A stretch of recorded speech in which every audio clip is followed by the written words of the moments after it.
그래서 일론 머스크 이 증상을 보이는 환자들의 착각이 뭔지 제가 그거를 폭로하겠습니다. 우선 첫째, 우크라이나가 이깁니다, 이 전쟁. 뭐 핵단추 누르면 당연히 우크라이나가 이기죠. 그건 뭐 러시아가 거의 뭐 러시아 주요 지역들이 석기시대로 돌아가는 거니까. 핵단추 안 눌러도 우크라이나가 이깁니다. 예, 육축 작전을 쓰고 있습니다. 미국으로부터 실시간 가장 고급진 그 공중 정찰 정보를 받습니다. 부대 움직임, 상대방 어떻게 움직이고 있다 다 받습니다. 그 다음에 제공권, 미국에서 제공해준 그 함 미사일, 그러니까 대레이더 미사일 HARM, 함 미사일 같은 걸 써가지고 그 방공망을 다 깨부시고 있죠. S-300 이런 거. 그러고 이제 러시아의 그 전투기랑 이제 그 저거를 많이 격추시키고 있죠. 헬기 같은 거. 그래서 제공권을 상당히 장악하고 있습니다. 그 다음에 하이마스는 한 80km까지 갈 수 있고요. 저거는 한 엑스칼리버를 줬는지 안 줬는지 모르겠어요. 엑스칼리버나 로켓 보조탄을 쓰게 되면 50km 정도까지 155mm 곡사포 내지 자주포가 갑니다. 자, 상대방을 심부 타격하는 거죠. 그리고 여기가 이제 점점 더 사람이 많아져 가고 있고 보병의 그 장비가 좋기 때문에 러시아군을 전면 압박을 하죠. 그 전면 압박을 하면 핵심 요충지에 러시아군이 밀집되어 있고 나머지는 성글성글 하니까 측면이 비어 있는 데가 나온다고요. 전면적으로 다 압박을 해보면. 그러면 이제 측면을 순간적으로 돌파를 하죠. 돌파를 하면 옆구리가 뚫려갖고 쭉 들어가면 이제 그 요충지가 포위되는 거죠. 요충지를 섬멸을 하거나 포위해서 러시아군을 쫓아내버리죠. 구축하죠. 육축 작전이에요. 저런 방식으로 그 저 위에 있는 거, 하르키우 그쪽에서 한 6,000평방킬로미터, 그러니까 경기도만한 땅을 확보한 다음에 오스킬강 건너가지고 지금 계속 러시아 국경 쪽으로 밀어붙이고 있죠.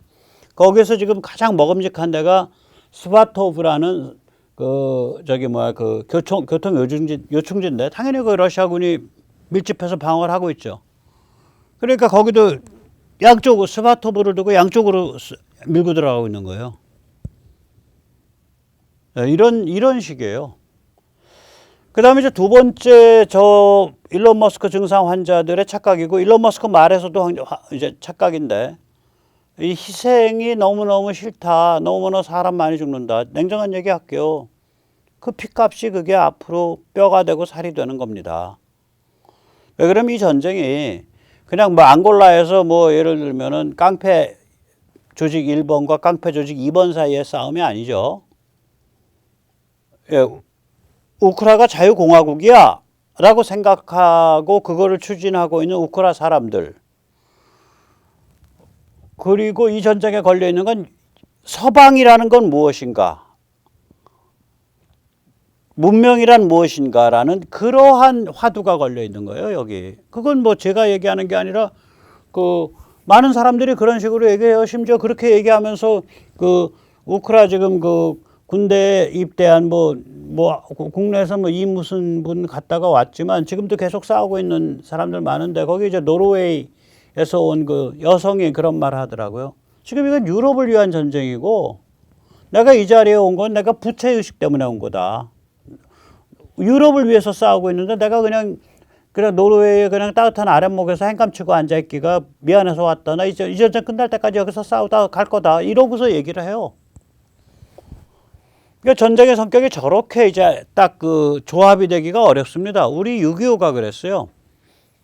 그러니까 로컬에서 사람들이 공화국과 자유를 위해서 국민답게 분발해서 일어나면서 그것이 동시에 인류와 문명의 방향을 결정하는 어떤 분수령이 되는 그런 싸움. 이게 몇 번 없었어요. 우리 6.25가 그래요. 그리고 우크라이나가 이번에 그렇습니다. 6.25 때 저렇게 되면 이제 전쟁이 굉장히 거칠어져요. 6.25 때 대한민국 민간인 사상자가 100만입니다. 전체 인구의 5%고요. 6.25 때 유엔군 전사 및 실종이 20만 2천 명쯤 되는데 그중에서 한국군이 약 15만 명의 전사를 했고 한국군이 약 2만 명이 실종됐습니다. 한국군의 전사자 비율이 전체의 한 20% 돼요. 전사 실종자 비율이 참전한 사람들 중에. 굉장히 높아요. 그래서 이 전쟁이 끝나고 나서 미 CIA 보고서, 그 당시 미 CIA는 이제 신생 조직이죠. CIA가 49년에 만들었으니까 CIA 보고서의 그 보고서 제목이 전쟁 불길에 의한 축복입니다. Baptism by Fire. 또한 이 전쟁을 거치면서 미국이 지금 굉장히 위대한 변화가 벌어지고 있고요. 조금 이따 말씀드리겠습니다. 또한 유럽에서도 위대한 변화가 일어나고 있습니다. 조금 이따 말씀드리겠습니다. 그리고 마지막으로 이 전쟁에서 오케이 사람 죽는 건 무섭고 그래서 뭐 평화를 해서 다시 타협을 한다. 여기서 푸틴을 봐주고 푸틴과 타협하면 조금 이따 더 큰 재앙이 벌어져요. 아까도 말씀드렸지만 푸틴이 이 상태에서 핵을 쓰겠다라고 얘기한다라는 건 이제까지 존재한 핵의 용도에 관한 세계의 유형을 떠난 다른 유형을 주장하는 건데 그 유형이라는 게 결국 나 핵 들었으니까 네 땅하고 국민 나눠 안 그러면 나 핵 싼다 이 소리거든. 이런 유형으로 핵을 가지고 설쳤던 자가 없어요. 이거는 사이코패스적인 거예요. 그러면 이런 사이코패스적인 사람이 이번에서 벗어나가지고 다시 숨쉬고 살면서 그 다음에 러시아를 어떻게 끌고 갈 거냐, 또 뭘 준비할 거냐, 끔찍한 얘기죠. 이번에 결판 내는 게 맞습니다. 그 다음에 이제 이러고서도 그냥 빠져나가서 그런 다음에 러시아를 또 그냥 더 이상하게 주물럭거려서 더 황당하게 끌고 가는 걸 보면 시진핑과 평양이 엄청 날뛰겠죠. 그리고 세계 시스템이 개판이 나겠죠. 그래서 끝까지 가야 되는 겁니다. 자, 이제 제가 왜 끝까지 가야 되는지는 다 설명드린 것 같아요. 이 전쟁을 겪으면서 미국에 굉장히 위대한 변화가 있는데요. 우크라 전쟁이 이렇게 쭉 진행한 걸 보면 너무 냉정하고 지능적이어서 저게 바이든 치매노인, 카말라 해리스 깔깔 꽃뱀, 민주당 좌파 글로벌리스트 머리에서 나올 수 없는 행보야 라고 저는 판단이 들어요. 일단 기본적으로 전체적으로 해가는 방식의 현지의 이니셔티브만큼만 지원해요. 그러니까 우크라 사람들이 분발하는 것만큼만 지원해요. 또 심지어는 우크라 사람들이 분발하는데 예를 들어서 왜 미제 탱크 좀 주세요라고 지금 우크라가 울부짖고 있는데 미국에서 하는 얘기는 미제 탱크는 거기 줘봐야 그거 적응하고 쓰는 데까지 시간 몇 개월 걸립니다. 일단 러시아제 탱크 있는 거 다 그 동구권에서 들어가는 게 맞습니다. 이렇게 얘기하는데 굉장히 냉정하다고. 그 다음에 매우 점진적 에스컬레이션을 시켜요. 러시아가 하면 또 하고 하면 하고 그런 점진적 에스컬레이션이거든요. 그러면서 러시아가 골병이 들게 만들어요. 굉장히 지능적이에요, 보면. 심지어 이제 좀 음모론적 관점에서 보면 야 이거 러시아가 우크라 욕심내게끔 함정판 거 아니야? 이런 생각이 들죠. 두 가지가 있어요. 군사적으로는. 하나는 러시아가 침공하기 6개월 전에 8월 달에 2021년 8월 달에 미국이 아주 황당하게 아프간에서 철수를 하죠. 야, 저거 완전 당나라 군대인데 저 미국 바이든 정부 개판 났구만. 저 미국 완전히 망가진 나라 됐네. 이 생각이 저도 들었거든요. 그 다음에 우리 언론엔 보도가 안 됐지만 미국의 이제 그 구축함 중에 제일 상급이 알레이버크급입니다. 세계 최고의 구축함으로 꼽히죠. 알레이버크급 구축함이. 알레이버크급 구축함이 한 대인가 두 대인가가 그 보스포러스 다다넬스 해협, 그러니까 지중해에서 흑해로 들어가는 해협을 건너서 지중해에 발을 들였다가 쑥 빠져나왔어요. 그게 언제냐면 작년 말입니다. 2021년 말, 2022년 초에 벌어진 일입니다. 연말 연초에. 그때 미국에서 나온 얘기는 뭐냐면 독일과 터키가 흑해의 긴장이 높아지는 걸 원하지 않아서 그냥 나왔다 이렇게 말하는데 실제로 이런 사정이 푸틴의 관점에서 보면 전쟁 나는 건 니들도 알고 우리도 알잖아. 나랑 부닥치기 싫다는 거지. 알았어. 이렇게 보였을 거라고 이게. 그 다음에 이제 뭐 이게 누구 작품인지 몰라도 아무튼 절묘한 타이밍에 노르트 스트림 완투가 다 끊어졌죠. 이거가 되면서 전쟁을 당장 그만두십시오. 우리 경제 작살났습니다. 우리 추워서 얼어 죽을 것 같습니다. 경제 안정과 그리고 가스가 필요합니다. 우리는 더 이상 전쟁이 필요하지 않습니다. 하고 이제 막 체코에서 현직 공산당 현직 극우가 들고 일어나고 뭐 헝가리 들고 일어나고 이제 그런 거 슬슬 들고 일어나다가 쓱 봐서 이제 독일에서도 한번 들고 일어났잖아요. 그 베를린에서 수십만 명씩 들고 일어나서 no more 이러면서 뭐 gas for peace, peace for gas 이러면서 이제 시위 벌리고 100만 명 쏟아져 나오고 뒤집어 엎어질 수 있는데 노르드 스트림이 없어지는 바람에 의미가 없게 됐어요. 그 전쟁 오늘 끝내. 만약에 끝내면 그럼 내일부터 가스 들어오냐? 뭘로 들어오는데? 러시아 쪽에 액화 없잖아. 액화 시설 없잖아. 우리 독일 쪽에 액화 그 LNG 터미널 없잖아. 수출 시설 없잖아. 뭘로 들어올 텐데? 들어올 방법 없어. 끝난 거야, 얘기. 그리고 이제 이탈리아가 친러 발언을 좀 했었죠. 전쟁 전에는. 거기 도덕적 보수주의니까 이탈리아. 안 하고 이제 나토랑 같이 가겠다고 정확하게 이탈리아 멜로니, 조지아 멜로니 수상 이런 사람 말하니까 이제 이탈리아로 가는 가스관도 잠갔어요. 그게 터키 건너서 가거든요. 러시아가.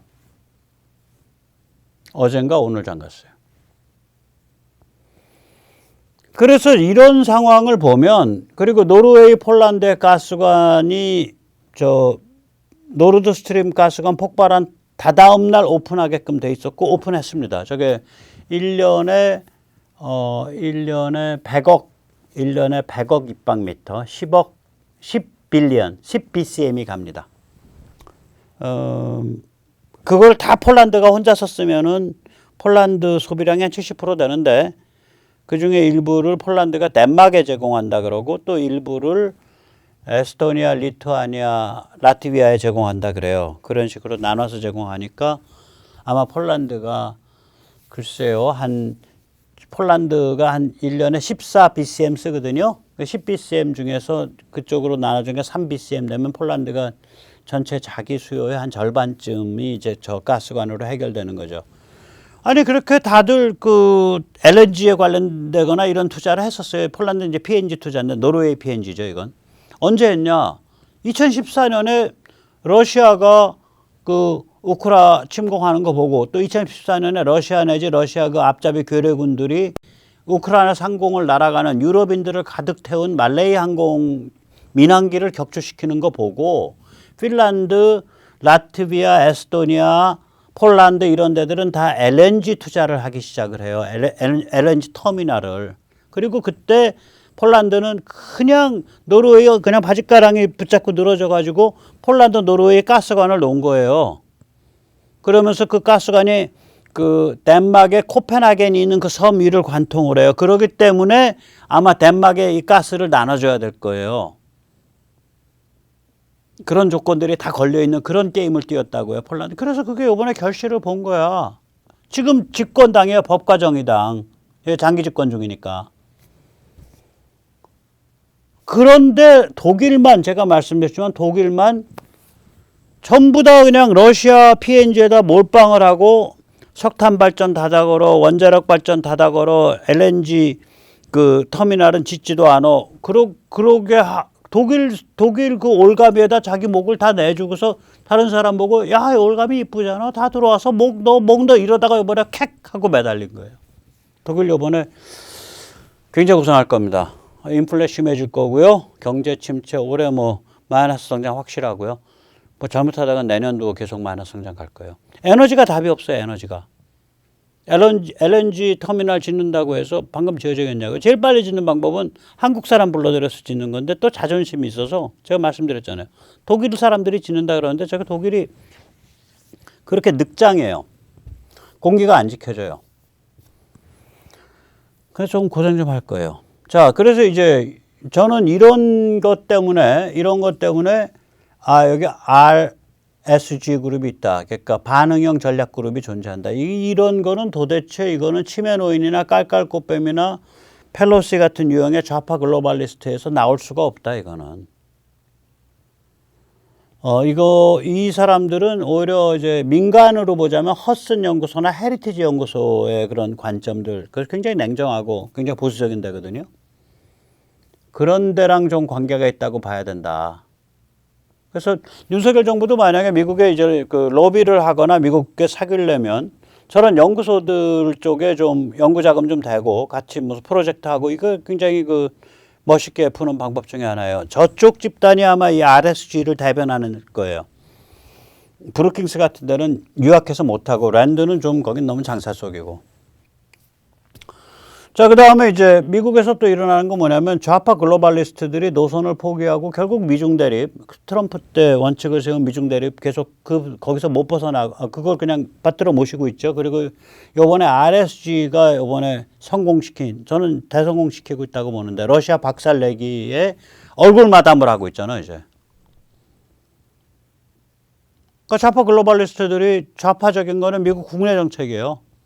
뭐 임금, 아니죠. 국경, 이민관리 뭐 이런 거. 그거 하나마나 뭐.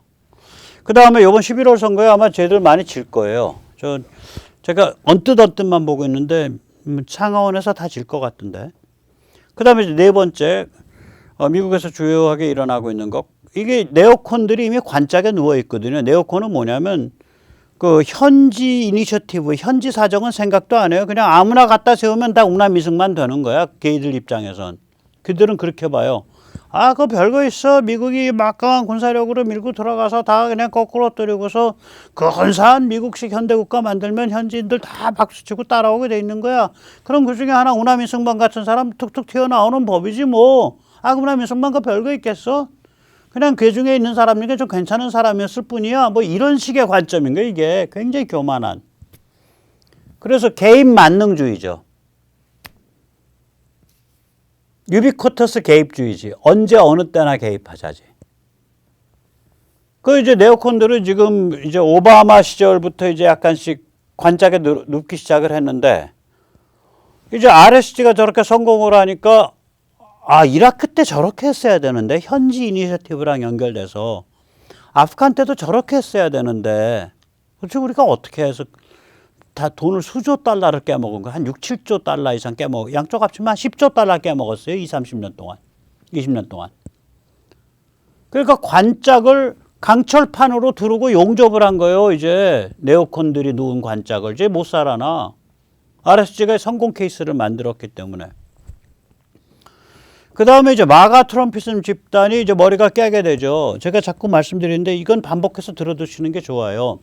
마가 트럼피즘은 다 좋은데 문제를 식별은 제대로 해. 근데 그 해결 방안에 딱 도달하게 되면 이게 너무 단순하고 선량해요. 군사지정학은 단순하고 선량한 게 아니거든. 냉정한 거거든요. 냉혹하고. 그러니까 내놓은 세계 경영 전략이라는 게 결국 그거 아니에요. 석유가스 공급 과잉시켜서 석유가스 가격 떨어뜨려 가지고 이란과 러시아와 아랍을 군기를 잡고 그다음 중국에 대해서는 관세 폭탄 던져서 중국을 군기를 잡는다 이건데 제가 말씀드렸지만 석유가스 가격이 너무 내려가서 이게 그 서방의 석유가스 회사조차도 생존이 어려운 상황까지 내려가 버리고 거기다 그렇게 되니까 소비 지출이 늘어나고 경기가 막 달아올라 가지고 중국제 소비재에 대한 수입이 급증을 해서 그 관세 엄청 매겨놓은 미국에서 마저 중국이 떼돈을 벌고 이게 뭔 일이 벌어진 거냐 이거지.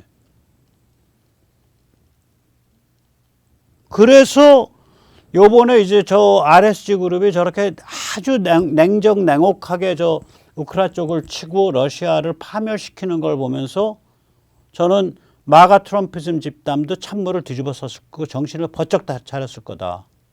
그래서 우리들의 문제의식은 옳지만 그게 현실에 특히 군사지정학이랑 연결돼서 적용을 할 때는 굉장히 입체적이고 냉정하고 지능적이고 냉혹해져야 된다라는 걸 이번에 큰 교훈을 배웠을 거다.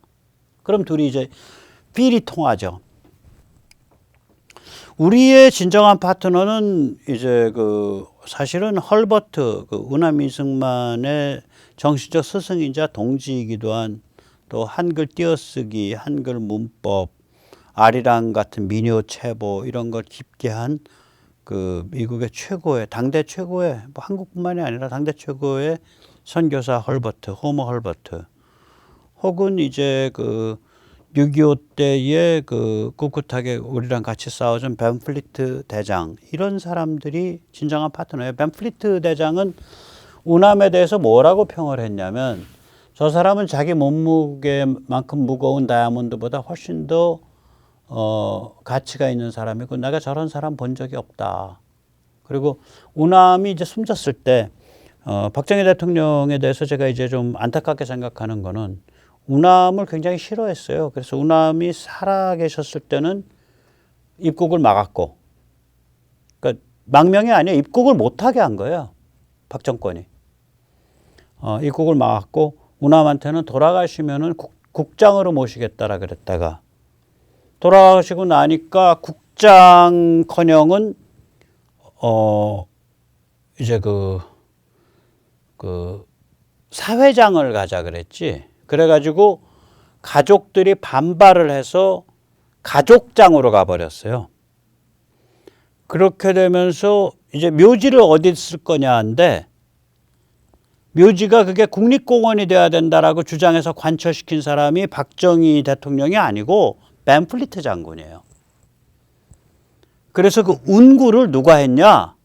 운암 이승만의 운구를 미 군용수송기에 태워가지고 여기로 실어 날른 그 운구의 운구를 한 사람이 벤플리트 장군이에요. 부끄러운 얘기입니다. 박정희 대통령이 그 정도로 운암에 대해서 반감이 많았어요. 묘비가 건국 대통령 이승만이 아니라 이승만 박사였잖아. 저기서.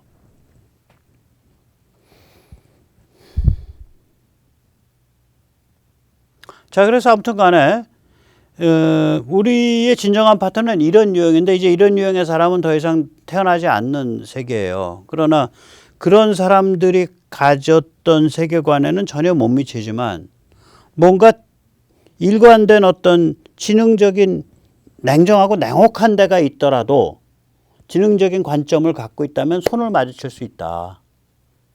현실적이고 지능적 관점을 갖고 있다면, 그런 면에서 저는 RSG 그룹이 우리의 파트너가 될 가능성이 크다라고 봐요. 윤석열 정부도 좀 많이 명심해 주십시오. 뭐 왔다 갔다 하는 무슨 뭐 대통령, 부통령, 뭐 국회의원, 장차관이 문제가 아니라 여기가 진짜라고요. 여기 인맥이 어떻게 덮어줄 수 있는지 모르지만 허슨 연구소나 헤리티지 연구소 같은 데로 이렇게 접근을 해서 들어가면 인맥이 나올 겁니다. 여기 왼쪽에 계신 분이 젊었을 때의 헐버트 박사고요. 오른쪽에 계신 분이 벤플리트 장군입니다. 저분이 운암을 국립묘지에 모시게끔 만들어준 사람이고요. 저분이 운암의 유해를 미군 수송기로 하와이에서 한국으로 옮긴 분입니다.